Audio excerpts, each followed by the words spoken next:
Olá, como vai? Você já conheceu pessoas que, embora sejam dotadas de uma inteligência acima da média, vivem uma vida escassa e cheia de decisões que revelam não terem nenhuma sabedoria ou propósito?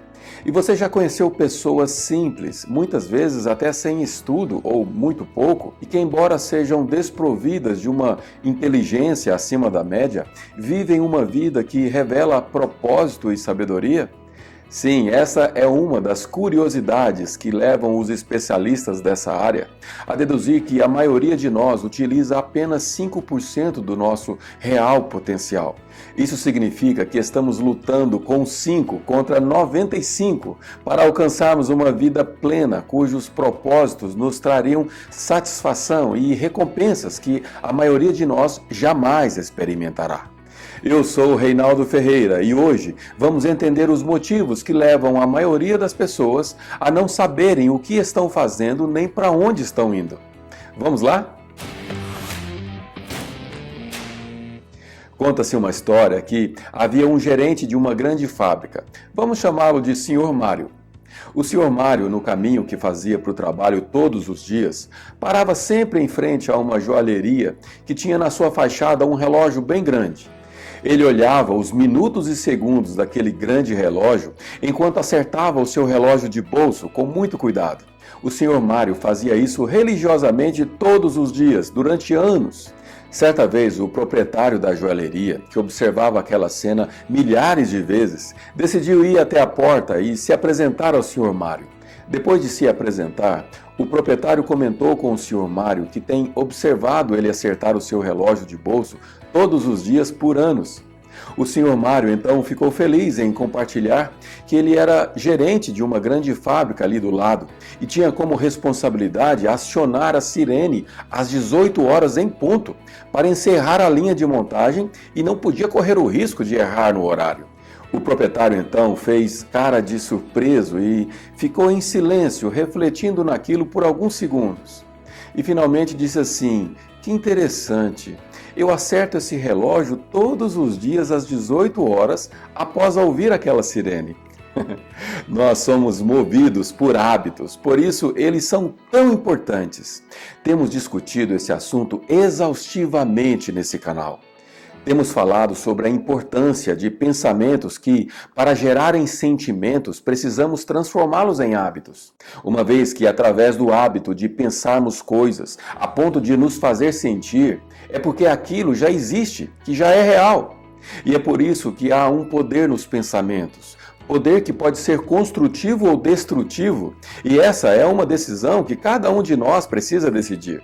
E é aí que entra o conhecimento de verdades absolutas como esta, que, ao serem colocadas em prática, nos aproximam da sabedoria. O Sr. Mário, através de um hábito simples, achava que aquela era a melhor atitude ou decisão que poderia tomar todos os dias. Afinal, onde mais ele poderia encontrar uma referência melhor para acertar o seu relógio que uma joalheria? E é assim que a maioria das pessoas vivem suas vidas, repetindo padrões que já vêm sendo repetido e observado dia após dia, ano após ano. Padrões cujas referências são tidas como a melhor opção, mas sem se questionar: será que existem outras possibilidades? Será essa uma verdade absoluta?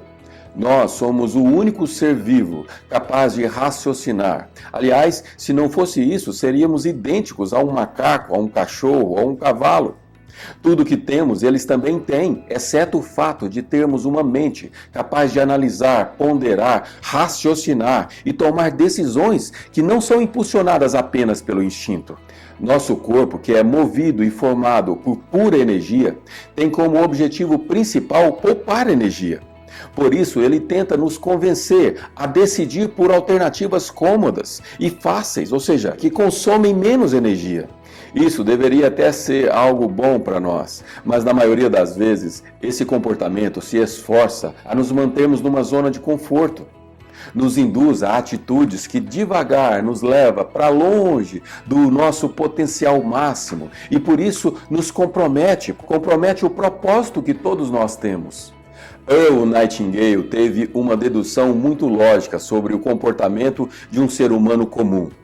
Ele deduziu que uma criança, quando nasce, ainda bebê, o máximo que ela pode fazer é começar a pensar, agir e falar exatamente o que aprende com as pessoas à sua volta. Isso é um fato, não é verdade? Mas vamos fazer uma analogia. Vamos chamar esse bebê de Bruno, o Bruninho.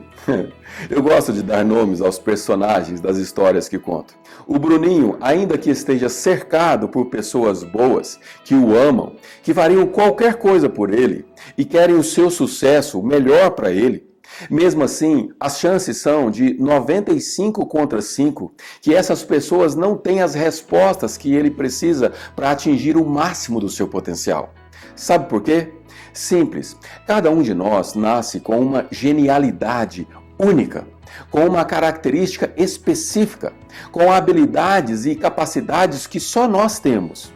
Portanto, se esse bebê, o Bruninho, quiser ter sucesso, ou seja, conseguir acessar sua genialidade ou o dom que ele possui e que todos nós carregamos, em algum momento ele precisará ter acesso aos reservatórios profundos da sua mente, cujo meio em que vive não possui as respostas que ele precisa.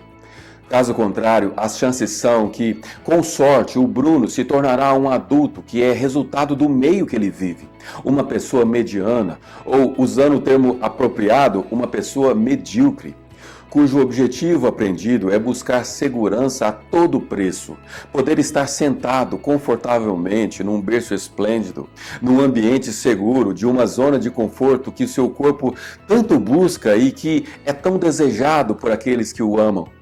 Quando o Bruninho se torna uma criança na idade de ir para a escola, as possibilidades que ele encontra é tentar ser igual, parecido com os coleguinhas, com as outras crianças que ele vai conviver. Afinal, além do único meio que ele conheceu em sua casa, agora ele está cercado por crianças que, como ele, não sabem mais do que ele. Então temos agora uma criança tentando ser igual a outra criança que está tentando ser igual a ele. Te parece familiar? Lembra do Sr. Mário acertando o seu relógio com o joalheiro que acertava o seu relógio com o horário dele? Mesma coisa, mesmo padrão, porque os padrões nos ajudam a economizar energia e assim acabamos vivendo sob a influência do meio que vivemos a todo momento. Mas a boa notícia é que isso não precisa ser assim. Não importa a idade que temos, somos livres para olhar fora da caixa, somos livres para questionar e sair da unanimidade. Segundo Nelson Rodrigues, toda a unanimidade é burra, e quem pensa com a unanimidade não precisa pensar. E aquele bebê, o Bruninho, que não pôde encontrar em casa as respostas que precisava, na tenra idade, ao começar a estudar, sem perceber, entra numa ciranda que também não traz respostas. Ano após ano, o Bruninho cresce e se torna um jovem, repetindo os hábitos e os comportamentos que aprendeu. Durante sua vida, foi alimentado por toda a crença de outros, que por sua vez aprendeu de outros antes dele e que passaram pelo mesmo processo. O resultado é que o Bruno se tornou um jovem, que é a média dos demais jovens que conviveu e que, assim como ele, busca por algo que ainda desconhece, tentando ser a única coisa que é impossível para qualquer ser humano, que é ser igual a outro. Não é à toa que muitos jovens se perdem. Pois se já é difícil encontrar direção estando inserido em um meio normal ou comum, imagina como é para um jovem estar num meio doente, cercado por pessoas desprovidas do mínimo, do básico de entendimento e dignidade. Mas partindo do princípio que o nosso jovem Bruno viveu num meio normal, num meio comum, cujas referências são de pessoas tranquilas e normais, que como ele passaram por exatamente as mesmas experiências, ou seja, influenciadas pelas mesmas circunstâncias. Hoje, o Bruno, sem nenhuma direção clara ainda, em algum momento ele se encontra com um de seus amigos da infância. Esse seu amigo então lhe pergunta: "E aí, Bruno, o que você tem feito?" Ele responde: "Nada." Esse amigo diz: "Você não gostaria de trabalhar? Na empresa que eu estou trabalhando, eles estão contratando e é uma ótima empresa." Bruno então pensa um pouco e diz: "Tá bom." E começa então a trabalhar no seu primeiro emprego. Estudos afirmam que 95% dos primeiros empregos são obtidos de maneira aleatória e que normalmente se transforma no segmento de uma carreira. E agora Bruno está trabalhando e ganhando seu próprio dinheirinho. No trabalho, Bruno, ainda inseguro, tenta fazer o seu melhor. E a melhor estratégia que ele encontra é fazer exatamente do mesmo jeito que os demais fazem, assumindo que o que é normal para eles também é normal para ele. Sem nenhum motivo para agir assim, ele simplesmente executa esse plano e segue o fluxo normal, como todos estão fazendo. Novamente repetindo os padrões do meio no seu trabalho, onde para ele é novo, mas é o que ele decide fazer, ou seja, repetir padrões. Depois de algum tempo, ele é promovido para um cargo melhor e um salário que agora já permite ele a pedir a sua namorada em casamento. Ela aceita e eles alugam um apartamento pequeno, que com a ajuda dos pais conseguem mobiliar e deixar tudo bonitinho e se casarem. Bruno agora, como a maioria das pessoas, trabalha 40 horas por semana. Então, como todas elas, quando não está trabalhando e nem dormindo, elas têm apenas 72 horas livres para fazerem o que quiser. 72 horas da semana que podem ser utilizados para realizar e produzir o que quiserem. Entretanto, o Bruno, como a maioria, pensa como a maioria e por isso faz exatamente como a maioria. Ele chega do trabalho, em casa, dá um beijo na sua esposa e diz: "Estou cansado, vou tomar um banho." Ele todo dia faz o mesmo comentário, pois era exatamente isso que ele ouvia e via seu pai dizer quando chegava em casa. No seu consciente, isso é o que precisa ser dito por um homem que esteve fora trabalhando o dia inteiro. É como se ele estivesse buscando por reconhecimento, por ter chegado de uma grande batalha. Sabe aquele clichê? Querida, cheguei! Mas não é só isso. É uma atitude que reproduz um comportamento padrão, um comportamento para anunciar outros comportamentos que vêm a seguir. Ele toma o seu banho e imediatamente depois de vestir o seu pijama, ele procura o controle da TV e já liga sua caixa de fuga antes mesmo de se sentar no sofá. Sempre sentado no mesmo lugar, aquela mesma posição do sofá que é dele. Aquele é o seu trono e ninguém ousa ocupá-lo. Enquanto engole sua comida, ele enche sua barriga navegando entre os canais, onde pretende se ocupar nas próximas 4 ou 5 horas ininterruptamente. Ele se convence que aquilo é o melhor a se fazer todos os dias. Sem tomar conhecimento, ou pelo menos sem admitir, a única coisa que ele vai obter são olhos vermelhos e uma cabeça muito vazia. Estudos afirmam que basta alguns minutos diários e esse comportamento pode destruir neurônios. Mas Bruno, embora já tenha ouvido falar sobre isso, não faz questão de dar muito ouvidos a essas informações, a estes conhecimentos. Ele prefere prosseguir com seus hábitos rotineiros, confortáveis, reproduzindo o que aprendeu. E lá se vão boa parte das suas 72 horas de tempo livre, como se estivesse hipnotizado. Ouve, vê, aprende o que a maioria das pessoas aprende ou ouve ver, para poder discutir, consumir e fazer o que todo mundo discute, consome e faz. Para poder ter a ilusão de ter formado uma opinião própria, sendo que na verdade são opiniões de outros e não dele mesmo. Não quero parecer estar fazendo apologia contra a TV. Eu mesmo tenho várias aqui em casa. O foco aqui não está no o que, mas o como. Estamos discutindo comportamentos através de hábitos, que são reproduzidos de maneira quase que por osmose.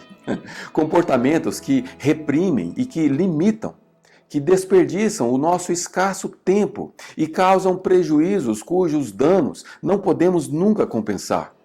Poderia ser TV, mas poderia ser também as redes sociais. Da mesma forma que o trabalhador às vezes chega em casa, ao invés de pegar o controle da TV, ele pega o seu celular e gasta horas e horas navegando e vendo e ouvindo coisas da mesma forma que uma TV. Mas o Bruno está nessa pegada. Agora, senhor Bruno, pois já não é mais um jovem. E na roda de amigos, que na verdade não passam de colegas, ele se sente na obrigação de ter algum tipo de opinião formada sobre aqueles assuntos. Assuntos as opiniões foram impostas a ele, através de noticiários oportunistas ou sensacionalistas e tendenciosos, ou através de publicações nas redes sociais. O fato é que o Sr. Bruno tem a falsa ilusão que a sua opinião é uma verdade absoluta e faz questão de defendê-la quando está nas rodas, no intervalo do trabalho. Quando chega no final de semana, o Sr. Bruno adora estar com uma lata de cerveja numa mão e, se possível, utilizando a outra para segurar alguma fritura, cujo objetivo é a combinação do prazer daquele instante. É a busca por resultados imediatos, em detrimento de qualquer que seja o prejuízo à sua saúde ou à sua família, consumindo assim o restante das 72 horas livres que sobraram na sua semana com atitudes que o afasta cada vez mais do propósito que nunca conseguiu descobrir qual é, sem nunca ter usado sua genialidade individual, sem nunca ter tido acesso aos seus reservatórios escondidos, desperdiçando uma vida sem jamais ter conhecimento do seu potencial, da sua verdadeira identidade, desconhecendo o presente que recebeu ao nascer, o dom que lhe foi concedido, muito menos o propósito ou missão que só podia ser cumprido por ele.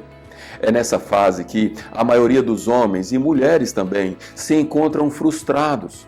Procuram encontrar culpados quando, na verdade, ele está na frente do espelho. Ao se compararem com aqueles 5% que alcançaram o sucesso, se revoltam por não terem conquistado aquilo que eles nem mesmo tentaram. As perguntas que você precisa fazer nessa hora, precisa fazer a você mesmo são: quais comportamentos você tem reproduzido no seu dia a dia, nas suas atitudes diárias, no seu cotidiano? Para onde você está indo? Quem você está seguindo? Com quem você tem gastado tempo e energia conversando durante o dia e nas suas horas vagas? Essas pessoas, será que chegaram onde você quer chegar? Ou pelo menos será que elas estão indo para lá? Se a resposta é não, procure se afastar. Qual seria o motivo para você as ter como referência, como pessoas que se relacionam no dia a dia com você? Por que razão racional você deve reproduzir o mesmo comportamento? As chances são que você também não chegará aonde gostaria de chegar. Obrigado e parabéns por ter chegado até o final deste vídeo. Isso fala muito sobre você. Saiba que a decisão de querer aprender mais sobre sabedoria e conhecimento te coloca no grupo daqueles que são diferenciados. Este é o nosso 20º vídeo e, como você já sabe, eu adoro etapas e considero este vídeo como um avanço para a próxima fase dessa jornada. Estou muito feliz por termos batido essa semana a marca de 10 mil inscritos neste canal. Para mim, essa não é uma métrica de vaidade, mas de motivação para prosseguir a fazer este trabalho. Obrigado por você que tem estado engajado comigo a cada vídeo, desde o começo. Saiba que vocês são muito especiais para mim. E se você gostou desse conteúdo, não deixe de compartilhar com pelo menos uma pessoa, mas faça isso agora mesmo para que você não se esqueça. Tenho certeza que você conhece alguém que precisa aprender mais sobre esse tema, sabedoria e conhecimento. E que tal se você compartilhasse nos seus grupos de WhatsApp? Existem tantas bobagens circulando por aí que uma mensagem como essa talvez possa trazer direção e esperança a alguém que esteja sem rumo. Também não se esqueça de clicar no gostei. Além de ser uma forma de retribuição, isso faz com que essa plataforma leve essa mensagem ainda mais longe. E se quiser, deixe um comentário aqui abaixo. Eu gostaria muito de ouvir a sua opinião. Esteja certo que eu mesmo tenho cuidado de ler e responder a todos eles, mesmo que demore um pouco. Espero que você já esteja inscrito neste canal. Se não se inscreveu, se inscreva agora. E ative as notificações, pois pretendo avançar nessa jornada trazendo um conteúdo novo toda semana. Aproveite e me siga também no meu Instagram pessoal. É Reinaldo Ferreira Oficial. Vou deixar o link aqui abaixo. Te garanto que vale muito a pena. Obrigado, fique bem e que Deus te abençoe. Nos vemos no próximo vídeo.